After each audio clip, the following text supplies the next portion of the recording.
What would you do if a note appeared in your apartment? A note that knew your secrets. Imagine waking up to find a message on your kitchen table, written in a strange, spidery script detailing something only you could possibly know. It's not a prank. It's not a dream. This is what happened to Alex, and it was just the beginning. The messages started small, almost innocent, but they grew darker, more personal, until they became a terrifying window into a mystery that shouldn't exist.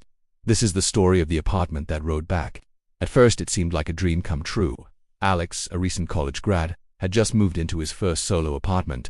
It was a cozy one-bedroom in an old but charming building in the heart of the city. The rent was a steal, and the place had character-high ceilings, a brick accent wall, and a large window overlooking a quiet side street. He spent the first week unpacking, arranging furniture, and making the space his own. It felt normal, just another city apartment.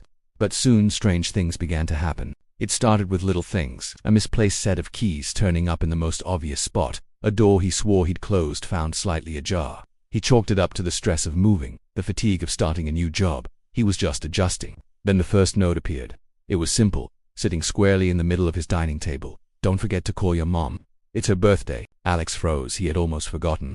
He'd been so wrapped up in the move that his mom's birthday had completely slipped his mind. He figured a friend must have left it as a reminder, a thoughtful, if slightly creepy, gesture. He called his mom, wished her a happy birthday, and didn't think much more of it. A few days later, another note. The milk is about to expire. He checked the carton. The expiration date was tomorrow. Okay, that was a little weird. Who was doing this? He checked the locks on his doors and windows. All secure, but there was no sign of a break-in, no indication that anyone had been inside. He tried to rationalize it. Maybe he wrote the notes himself, late at night, half asleep, and simply forgot. It was a flimsy explanation, but it was better than the alternative. The notes started appearing almost daily, each one more specific, more unnerving than the last. They were no longer helpful reminders, they were predictions. You will miss your train this morning. He scoffed, left 10 minutes earlier than usual, and watched in disbelief as an unexpected delay held his train at the station for 20 minutes, making him late for a crucial meeting. Another note read, "The woman in the red coat will drop her wallet." As he walked to lunch, he saw her, a woman in a bright red coat, fumbling with her purse. A small leather wallet tumbled to the pavement. He picked it up and returned it, his heart pounding in his chest. The notes knew things they couldn't possibly know. They were written on scraps of aged yellowed paper, always in the same unsettling handwriting. The apartment, once a place of comfort, began to feel like a prison. Every shadow seemed to move. Every creak of the floorboards sounded like a footstep. Alex started documenting everything. He took pictures of the notes, recorded videos of himself searching the apartment, desperately trying to find a source, a hidden camera, anything. There was nothing. The whispers started next. Faint, almost inaudible sounds on the edge of his hearing. Sometimes it sounded like his name, drawn out and distorted.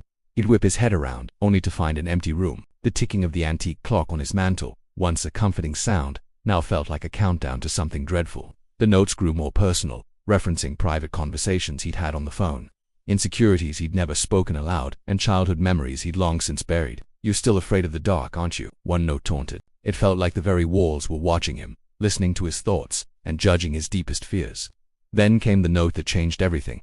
It wasn't a prediction or a taunt. It was a warning. It appeared on his pillow, waiting for him one evening after a long day at work. The script was more frantic this time, the ink bleeding slightly into the paper as if written in a hurry. It described a secret, something Alex had done years ago, a mistake he had confided in no one ever, a secret he had promised himself he would take to his grave. The note detailed it perfectly, and at the bottom, a single, terrifying sentence: "He knows what you did. He is coming for you." Alex's blood ran cold. This wasn't a game anymore. This was a threat. Who was he?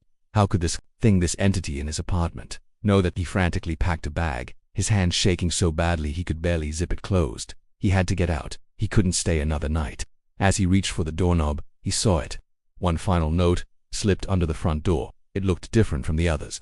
The paper was crisp, white, and the handwriting was gone. It was typed like an official notice. He picked it up, his breath catching in his throat. It wasn't a message from the apartment. It was a missing persons report. The name on the report was that of the apartment's previous tenant. The date he went missing was exactly 1 year ago, to the day, and underneath the man's picture were the last words he was ever heard saying, reported by a neighbor: "The walls. The walls are talking to me."